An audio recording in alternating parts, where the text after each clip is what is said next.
Hello, welcome student. We are going to read next chapter from geography. Geography का next chapter बेटा हमारा fourth chapter है। Chapter का नाम है मानव विकास या ये कहेंगे ह्यूमन डेवलपमेंट। इस चैप्टर में हमें समझने के लिए मिलेगा कि विकास क्या होता है, विकास मापने का पैमाना क्या होता है और विकास कैसे किया जा सकता है,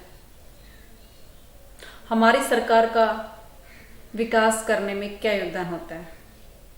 ये सारी बातें हम इसमें चर्चा करेंगे। तो सबसे पहले हमारे पास आता है विकास क्या होता है। विकास होता है जीवन की गुणवत्ता में सुधार करने हेतु किए जाने वाला परिवर्तन ही विकास कहलाता है। विकास की परिभाषा सुनिए, जीवन की गुणवत्ता में सुधार करने हेतु किए जाने वाला परिवर्तन विकास कहलाता है। विकास डिफरेंट टाइप से होता है।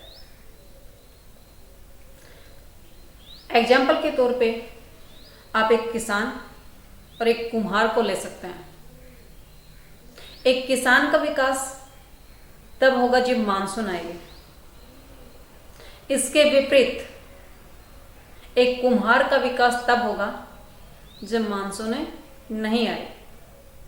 ओके, एक इंडस्ट्रीज के डेवलपमेंट के लिए या ये कहें कि उद्योगपति अपने उद्योग धंधे में विकास करने के लिए ऐसी जगह पे फैक्ट्री लगाएगा जहां पे पानी की सुविधा उपलब्ध हो। वहां पे इंडस्ट्रीज लगने से उस उद्योगपति का तो विकास हो गया, बट उसकी सराउंडिंग में रहने वाले लोगों का नुकसान हो गया।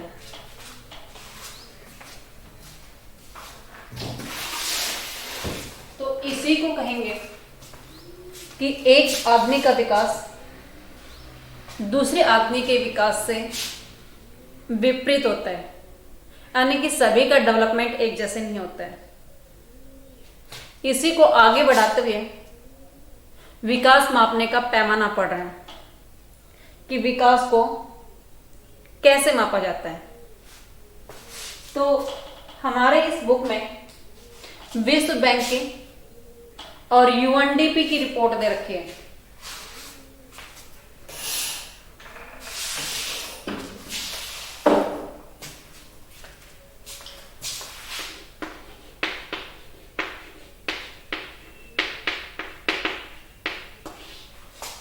विश्व बैंक की रिपोर्ट क्या है? वो केवल और केवल विकास। विश्व बैंक क्या होता है पता है? हमारे इंडिया में बहुत सारे बैंक हैं, आप सराउंडिंग में देखते हो, वो पैसे का लेन देन करते हैं। हमारे पास सरप्लस जो पूंजी होती है वो उस बैंक में डिपॉजिट कर देते हैं। उसके बाद जब हमें रिक्वायरमेंट होती है तो इंटरेस्ट के साथ हमें पैसा वापस मिल जाता है। ठीक वैसे ही ये विश्व बैंक है, ये अंतरराष्ट्रीय संस्था है।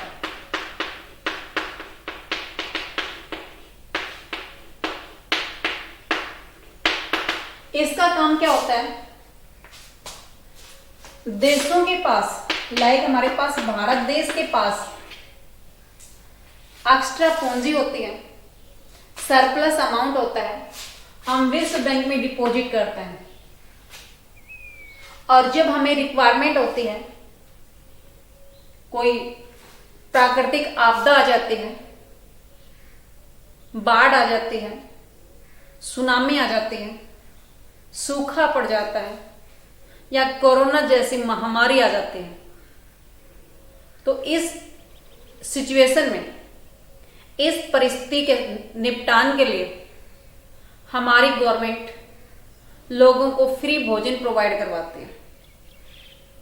और उस टाइम पे उसका गवर्नमेंट का इनकम का सोर्स बंद हो जाता है, तो हमारी गवर्नमेंट को अपने लोगों की भूख मिटाने के लिए लोन लेना पड़ता है। ये लोन देने का काम विश्व बैंक करता है। विश्व बैंक में सबसे ज्यादा जो करेंसी है वो अमेरिका की जमा है, तो उस पर चर्चा नहीं करेंगे, नहीं हमारा चैप्टर छूट जाएगा। तो अब हम इसमें विश्व बैंक का मेजरमेंट देखते हैं कि विश्व बैंक कैसे मापता है कि किस देश का विकास हुआ है, किस देश का नहीं हुआ है।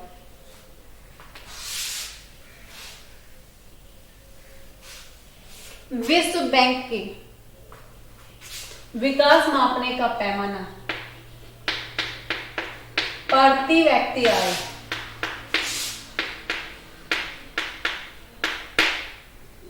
प्रति व्यक्ति आय कैसे निकलेगी? आपकी फैमिली में 5 मेंबर है और मंथली इनकम आपकी 5000 रुपीज है, तो जो टोटल इनकम है,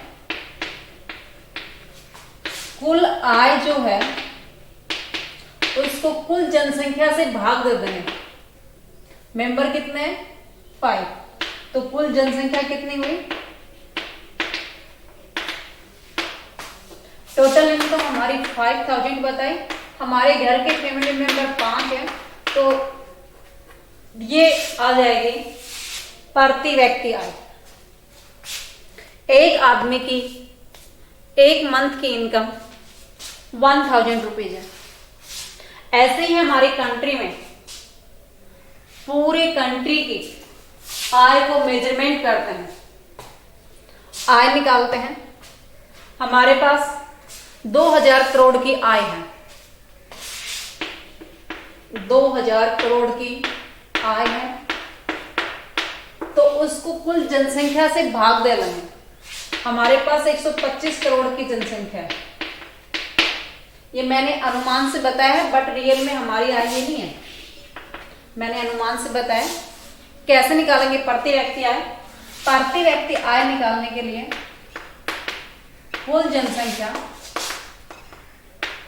भाग में कुल आय भाग में कुल जनसंख्या, इससे प्रति व्यक्ति आय निकल जाते हैं। ओके, विश्व बैंक आय मापने के लिए प्रति व्यक्ति आय मापने के लिए नहीं, विकास मापने के लिए प्रति व्यक्ति आय का सहारा लेता है। दुनिया के सभी देशों को 3 श्रेणी में डिवाइड किया हुआ है। फर्स्ट, उच्च आय वाला देश,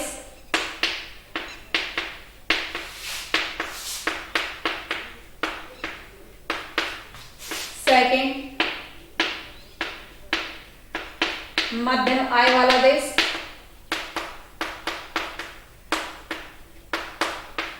और थर्ड, निम्न आय वाला देश।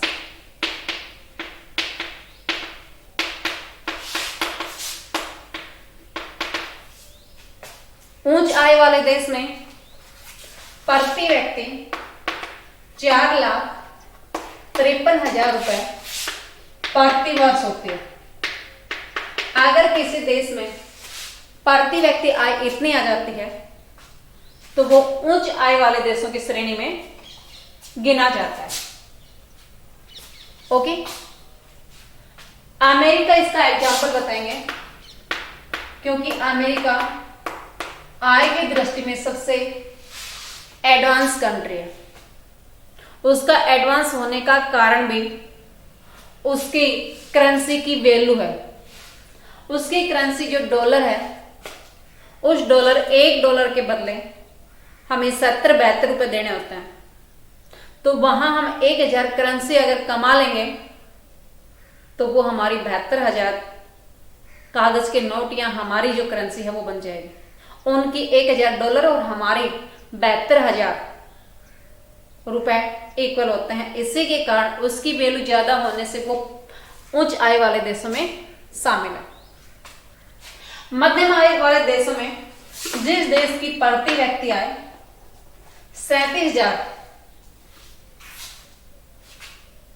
या उससे ज्यादा है तो उसको मध्यम आय वाला देश, और प्रति व्यक्ति आय 37,000 से कम हो प्रति वर्ष तो वो निम्न आय वाले देशों में शामिल होता है।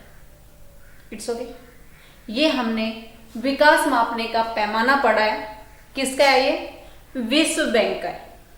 अब हम यूएनडीपी का पढ़ेंगे।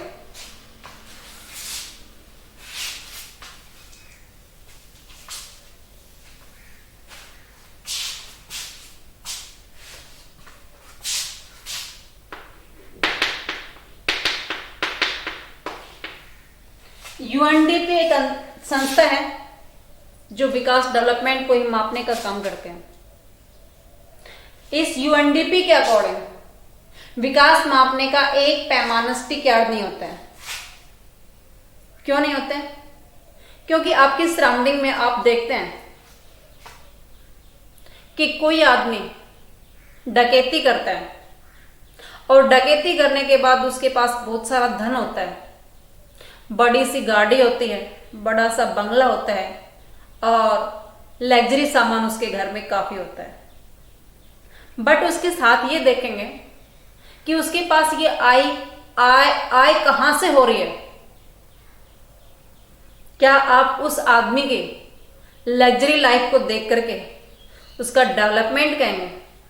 जबकि वो एक चोर है, उसको डेवलपमेंट नहीं कहेंगे। दूसरा, एक आदमी के पास प्रॉपर्टी है, 20, 30, 40 एकड़ जमीन है, उनकी इनकम बहुत ज्यादा है, बट वो अपने बेड से खड़ा होने की हिम्मत भी नहीं रखता है। इट मीन्स वो बीमार है। तो क्या उसका डेवलपमेंट हो रहा है? क्या आप उसको विकास कहेंगे? ऐसे ही इसने यूएनडीपी ने मापने के लिए, विकास मापने के लिए आपने अलग अलग पैमाने दिए। किसी देश का विकास किस किस आधार पे मापेंगे वो सुनिए। यूएनडीपी ने बताया है कि प्रति व्यक्ति आय जो विश्व बैंक मापता है वो तो ठीक है, प्रति व्यक्ति आय। दूसरा, शिक्षा। तीसरा, स्वास्थ्य कहेंगे या फिर हम इसको कहेंगे जीवन प्रत्याशा। ये विकास मापने का पैमाना है। और चौथा हम कहेंगे संसाधनों की पहुंच।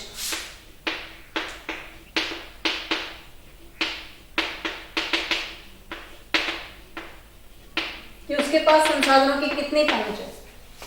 प्रति व्यक्ति आय के बारे में हमने स्टडी कर ली क्योंकि ये विश्व बैंक का मापने का पैमाना था। अब यूएनडीपी है वो इसी के आधार पर विकास मापती है। वो प्रति व्यक्ति आय पे भी मापती है, फिर उसके बाद में शिक्षा पे भी मापती है। क्योंकि आज टेक्नोलॉजी का युग है। हमारे देश में द्वितीयक और तृतीयक क्षेत्र में लोग काम लगे हुए हैं। द्वितीयक और तृतीयक ये क्षेत्र होता है बेटा। क्या होता है इसके बारे में भी मैं आपको चर्चा कर रहा हूं। ये 3 होते हैं, प्राथमिक क्षेत्र, फर्स्ट, द्वितीयक क्षेत्र और तृतीयक क्षेत्र। प्राथमिक क्षेत्र वो होता है जिसमें हमारी क्रियाकलाप प्रकृति से जुड़ी हुई कामों में लगी होती है। इट मीन्स कृषि करना, वानिकी होता है वन लगाना, और पशुपालन। ये सारा प्राथमिक क्रियाकलाप में आता है, खान खोदना आदि आदि। द्वितीय क्रियाकलाप में वो होते हैं जिसमें प्राथमिक क्रियाकलापों का प्रयोग करके कुछ नए तरह के उत्पादन तैयार करना, जैसे मशीन तैयार करते हैं या कपड़ा तैयार करते हैं जो कॉटन है यानी कि रुई है, वो प्राथमिक क्रियाकलाप में आते हैं क्योंकि वो कृषि उत्पाद है। उस रुई से कपड़ा तैयार करना, अब वो तरह तरह के कपड़े, नई नई वैरायटी के कपड़े जब तैयार होंगे तो उससे हमारा विकास होगा। ये कैसे आएगा? ये शिक्षा से आएगा। अगर हमारे पास शिक्षा नहीं है तो हमारे पास नई टेक्नोलॉजी नहीं है, और नई टेक्नोलॉजी हमारे पास नहीं आएगी तो हम विकास भी नहीं कर पाएंगे। क्योंकि खेती बाड़ी में काम करने वाले जो लोग हैं उनको शिक्षा ना होती है तो भी चलता है, बट द्वितीयक और तृतीयक क्षेत्र में लगे हुए लोग हैं उनको शिक्षा होनी जरूरी है। और जब तक किसी भी कंट्री के लोग द्वितीयक और तृतीयक क्षेत्र में नहीं लगते हैं तब तक वो देश किसी भी तरह से विकास नहीं कर पाता है। इसके बारे में भी मैं चर्चा कर रहा हूं बेटा, क्योंकि प्राथमिक क्रियाकलाप में लाइक हमने कृषि उत्पाद कर लिया, तो कृषि उत्पाद करने के बाद उसमें इतनी इनकम नहीं होती है कि बढ़ती हुई जनसंख्या का पेट भर पाए, या ये कहें कि कृषि के लिए जो खेती बाड़ी खेत हैं वो सीमित है, बढ़ती हुई जनसंख्या के लिए वो पर्याप्त नहीं है। जहां हमारे दादा के पास 8 एकड़ जमीन हुआ करते थे, अब हमारे फादर के पास 2 एकड़ और हमारे भाई के पास 1-1 एकड़ जमीन आ गई। उस 1 एकड़ में जमीन से वो 5-6 फैमिली के मेंबर उसमें हैं, उनकी परवरिश उस 1 एकड़ जमीन पे आश्रित है। ऐसे करके वो आदमी अगर शिक्षा ग्रहण नहीं करेगा और प्राथमिक क्रियाकलाप में ही लगा रहेगा तो वो अपना विकास नहीं कर पाता है। और एक एक आदमी जब अपना विकास कर लेता है तो अपने कंट्री का विकास अपने आप ही हो जाता है। ऐसे ही शिक्षा के लिए, तृतीय क्षेत्र के लिए शिक्षा भी यहां भी बहुत जरूरी है। तृतीय क्षेत्र में हमारे पास आता है बेटा व्यापार करना, माल की सप्लाई करना। तो व्यापार करेंगे, अंतर्राष्ट्रीय मार्केट में हम अपने उत्पाद को लेके जाएंगे तो हमें दूसरी कंट्री की करेंसी मिलेगी। इससे हमारे देश में दूसरी कंट्री का, दूसरे देशों की करेंसी, उनके नोट हमारे पास आ जाएंगे। ऐसे हमारी इनकम बढ़ जाएगी। तो हम यहाँ यूएनडीपी का जो मापने का, विकास मापने का दूसरा पैमाना है शिक्षा, उसके ऊपर चर्चा कर रहे हैं। अगला है बेटा स्वास्थ्य या जीवन प्रत्याशा। अगर हमारा स्वास्थ्य अच्छा नहीं है तो हमारी शिक्षा धरी की धरी रह जाती है। शिक्षा हमारे लिए तब अच्छी है, तब सूटेबल है जब हमारा स्वास्थ्य हो। अगर हम स्वस्थ नहीं हैं, सांस नहीं ले पाते हैं, वेंटिलेटर पे हैं, या ऑक्सीजन हमें थोड़े समय के लिए दिया जाता है, सांस लेते हैं, फिर उसके बाद में हालात खराब हो जाती है, तो वो आदमी ना तो अपनी ग्रोथ कर सकता है, ना अपनी फैमिली की कर सकता है, और ना ही देश के लिए विकास कार्यों में कोई योगदान दे सकता है। वो एक पृथ्वी के ऊपर एक बोझ के समान होता है। इसलिए किसी भी देश के विकास के लिए उस देश के लोगों का स्वस्थ होना बहुत जरूरी है। स्वस्थ है या नहीं है वो हम मेजरमेंट कर सकते हैं जीवन प्रत्याशा से। जीवन प्रत्याशा क्या होती है बेटा? यानी कि जन्म से लेकर के मृत्यु तक जो अधिकतम आयु होती है, या आयु का अनुपात कह सकते हैं, उसको हम जीवन प्रत्याशा बोल सकते हैं। हमारे देश के अंदर 80 वर्ष की आयु में भी लोगों की डेथ होती है, 90 वर्ष की आयु में भी डेथ होती है, 60 वर्ष की आयु में भी होती है, 50 वर्ष की आयु में भी होती है, 40 ईयर्स की, 30 ईयर्स की उम्र में भी लोगों की डेथ हो जाती है। इन सभी का जब रेशियो निकालते हैं, जब अनुपात निकालते हैं, तो हमारे देश का जीवन प्रत्याशा है 62 वर्ष, या 64 भी चल सकती है, क्योंकि कई बुक्स में 64 दे रखी है और कई में 62 वर्ष दे रखी है। आप कंफ्यूज ना हो। अगर आपके पास 64 वर्ष है तो आप 64 वर्ष डालिए, अगर ऑप्शन नहीं है तो आप 62 डालेंगे या 64 डालेंगे, दोनों ही बराबर रहेंगे। तो जीवन प्रत्याशा क्या होती है? मृत्यु तक की अधिकतम आयु का अनुपात जीवन प्रत्याशा कहलाता है। अब कोई आदमी अधिक आयु तक कब जिएगा? जब उसका स्वास्थ्य अच्छा होगा, जो बीमार नहीं होगा, तब उसकी आयु अच्छी होगी। अगला है यूएनडीपी का विकास मापने का पैमाना संसाधनों की पहुंच है। जो हमारे पास संसाधन है, आवास, रहने के लिए मकान, पानी, बिजली की सुविधा, सड़क या दूसरी यातायात के साधनों की जो सुविधा हमारे पास करवाई गई है, वो संसाधनों की पहुंच से है।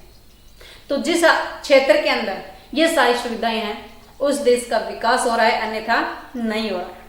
तो ये यूएनडीपी ने अपने हिसाब से विकास मापने का पैमाना बताया है, जो विश्व बैंक केवल और केवल प्रति व्यक्ति आय मापता है विकास मापने के लिए, और यूएनडीपी प्रति व्यक्ति आय के साथ शिक्षा को मापता है, स्वास्थ्य को और संसाधनों की पहुंच। इन सभी के आधार पर वो डिसाइड करता है कि कौन सा देश उच्च आय वाले देश में है, कौन सा निम्न आय वाले देश में है। आय भी नहीं कहेंगे, बट सूचकांक कहेंगे, क्योंकि इसका केवल आय नहीं है, इसका दूसरा पैमाना है। तो उच्च सूचकांक वाले देश, मध्यम सूचकांक वाले देश और निम्न सूचकांक वाले देश, ये कैसे हैं वो देखिए। सूचकांक मापने के लिए स्कोर क्या होता है?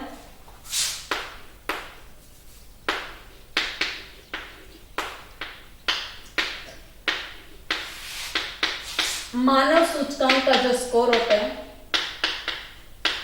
वो कौन सा होता है? उच्च सूचकांक।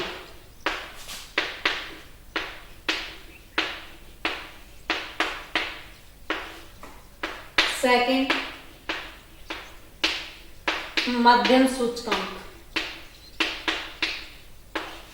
और थर्ड निम्न सूचकांक।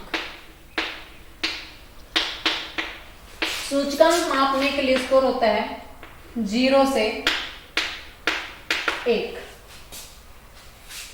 निम्न सूचकांक में 0 से स्टार्ट होकर के 0.5 तक, यानी कि उसमें शिक्षा, स्वास्थ्य, प्रति व्यक्ति आय सभी को मेजरमेंट करने के बाद अगर उसका स्कोर 0 से 0.5 हो तो वो निम्न सूचकांक वाले देश में आता है।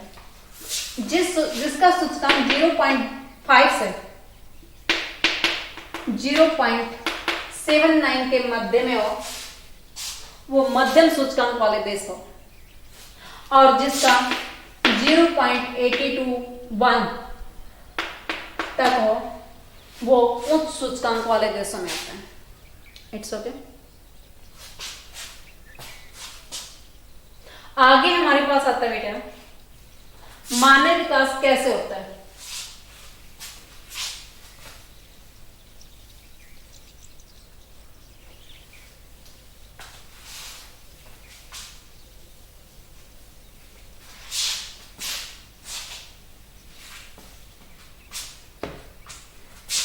मानव विकास के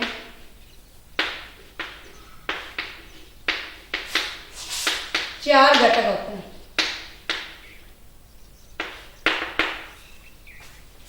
फर्स्ट, अगर विकास करना हो तो समता का अधिकार देना पड़ेगा। विकास करना है तो तत्पोषणी विकास पर बल देना होगा।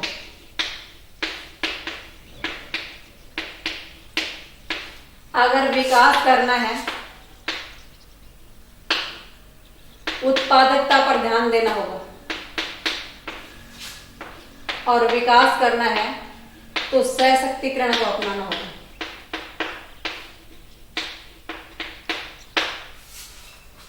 मानव विकास कब करेगा?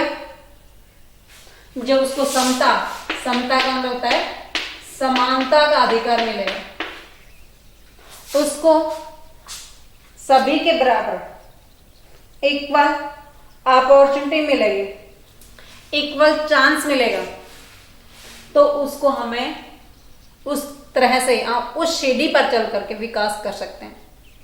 अगर एक आदमी को जॉब मिलती है और दूसरे आदमी को उसकी जाति के आधार पर उसको जॉब नहीं मिलती है, तो उस आदमी का तो विकास होगा ही नहीं, बट वो देश का भी विकास से रुक जाएगा। क्योंकि जब असमानता आती है तो वो जो निम्न जाति के लोग हैं उनमें इंफीरियरिटी आ जाती है, हीन भावना आ जाती है। वो केवल सरकार के सहयोग पर निर्भर करने लग जाते हैं। उनको अपने चांस, अपनी अपॉर्चुनिटी, अपने अवसर पहचान नहीं आते हैं, क्योंकि उसको बराबर का अधिकार नहीं मिलता है। इसलिए किसी देश का, पहले तो हम ये कहें कि किसी आदमी का विकास करना है तो उसको समानता का अधिकार देना ही देना पड़ेगा। दूसरा है तत्पोषणी विकास। तत्पोषणी विकास क्या होता है, पहले तो ये ध्यान दीजिए, फिर उसके बाद में इस विकास से मानव का विकास कैसे निर्भर करता है वो सुनिए।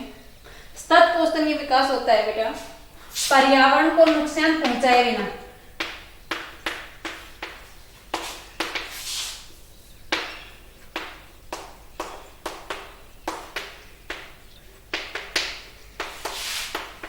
पर्यावरण को नुकसान पहुंचाए बिना किया जाने वाला विकास।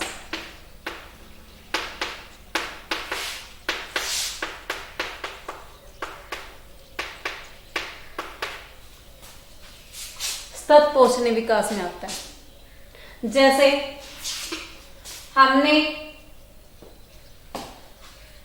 अपने उत्पादन को बढ़ाने के लिए उद्योग धंधे स्थापित कर लें, फैक्ट्री लगा लें, इंडस्ट्रीज सेट होने से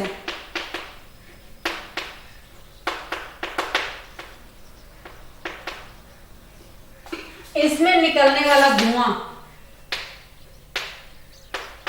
या ये कहें कार्बन डाइऑक्साइड,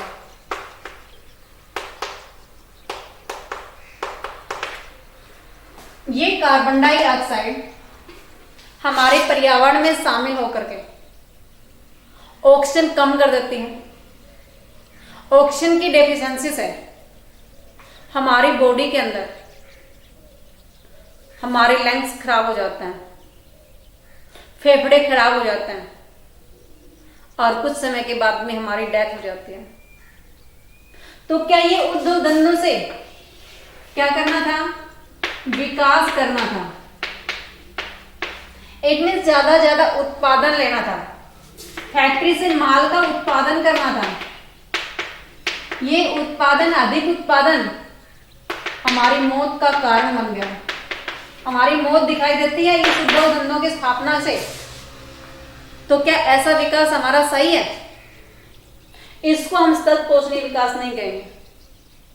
हम तत्पोषणी विकास इसको कहेंगे कि पर्यावरण को नुकसान किए बिना हमारा विकास होता है, अर्थात हमारे उद्योग धंधे स्थापित होते हैं, बट वहां कार्बन डाइऑक्साइड गैस की मात्रा ज्यादा नहीं होनी चाहिए।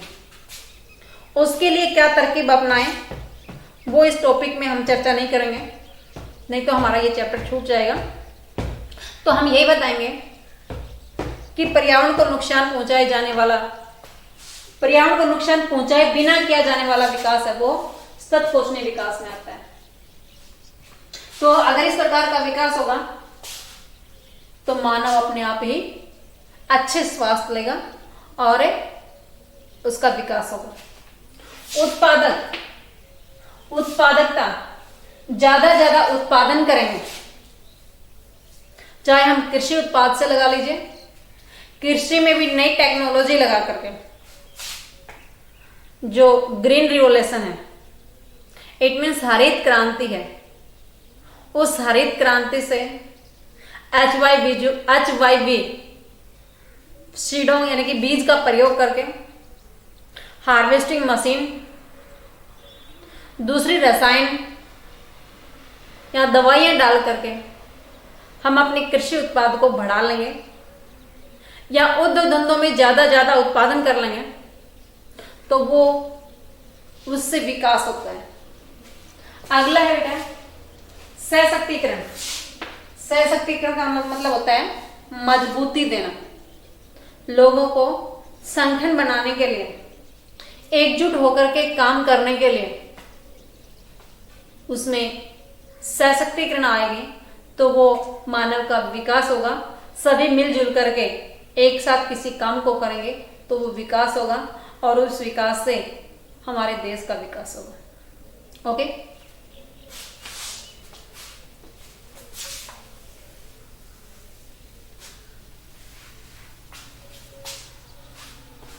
अब आगे हम कर रहे हैं बेटा उपागम।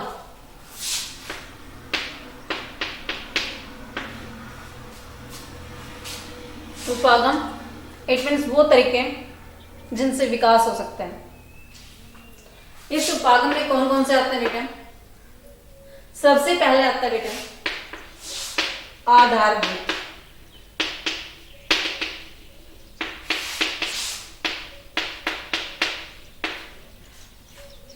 दूसरा आता है आय।